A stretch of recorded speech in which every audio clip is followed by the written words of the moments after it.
ମାତ୍ର 36 ବର୍ଷ ବୟସରେ ଦୁନିଆକୁ ଅଲବିଦା କହିଲେ ଏହି ଭାରତୀୟ କ୍ରିକେଟର। ଖେଳିଥିଲେ ଆଇପିଏଲ୍। ତେବେ ସୂଚନା ଅନୁସାରେ ପୂର୍ବତନ ପଞ୍ଜାବ କ୍ରିକେଟର ଅମନପ୍ରୀତ ସିଂ ଗିଲଙ୍କ 36 ବର୍ଷ ବୟସରେ ଚଣ୍ଡିଗଡ଼ରେ ପରଲୋକ ଘଟିଛି। ତାଙ୍କ ମୃତ୍ୟୁ ଘରୋଇ କ୍ରିକେଟ ଜଗତରେ ଶୋକର ଛାୟା ଖେଳିଯାଇଛି। ସେ ଜଣେ ମିଡିୟମ ପେସର ବୋଲର ଥିଲେ। ଗିଲ୍ ଭାରତର ଅନେକ ମହାନ କ୍ରିକେଟରଙ୍କ ସହ ଡ୍ରେସିଂ ରୁମ୍ ସେୟାର କରିଥିଲେ ଏବଂ ତାଙ୍କୁ ପଞ୍ଜାବ କ୍ରିକେଟର ଜଣେ ଉତ୍ସର୍ଗୀକୃତ ଏବଂ ବିନମ୍ର ଖେଳାଳି ଭାବରେ ବିବେଚନା କରାଯାଉଥିଲା। ଗିଲ୍ ତାଙ୍କ କ୍ୟାରିୟରରେ ପଞ୍ଜାବ ପାଇଁ 6ଟି ପ୍ରଥମ ଶ୍ରେଣୀ ମ୍ୟାଚ୍ ଖେଳିଥିଲେ। ସେ ଇଣ୍ଡିଆନ୍ ପ୍ରିମିୟର ଲିଗ୍ ପ୍ରଥମ ସଂସ୍କରଣରେ କିଙ୍ଗସ୍ ଇଲେଭେନ୍ ପଞ୍ଜାବ ପାଇଁ ମଧ୍ୟ ଖେଳିଥିଲେ। ଖେଳରୁ ଅବସର ନେବା ପରେ ମଧ୍ୟ ସେ କ୍ରିକେଟରେ ଜଡ଼ିତ ରହିଥିଲେ। ପଞ୍ଜାବ ସିନିୟର ଚୟନ କମିଟିର ସଦସ୍ୟ ଭାବରେ କାର୍ଯ୍ୟ କରୁଥିଲେ।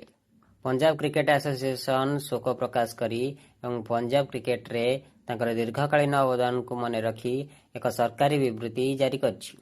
ପଞ୍ଜାବ କ୍ରିକେଟ ଆସୋସିଏସନ କହିଛି ଯେ ଗିଲ୍ ସମର୍ପଣ ଏବଂ ଆଗ୍ରହ ସହିତ ପଞ୍ଜାବ କ୍ରିକେଟର ସେବା କରିଥିଲେ ଏବଂ ଭାରତ ଅଣ୍ଡର-19 ପଞ୍ଜାବ ଦଳ ଏବଂ କିଙ୍ଗସ୍ ଇଲେଭେନ୍ ପଞ୍ଜାବର ପ୍ରତିନିଧିତ୍ୱ କରିଥିଲେ।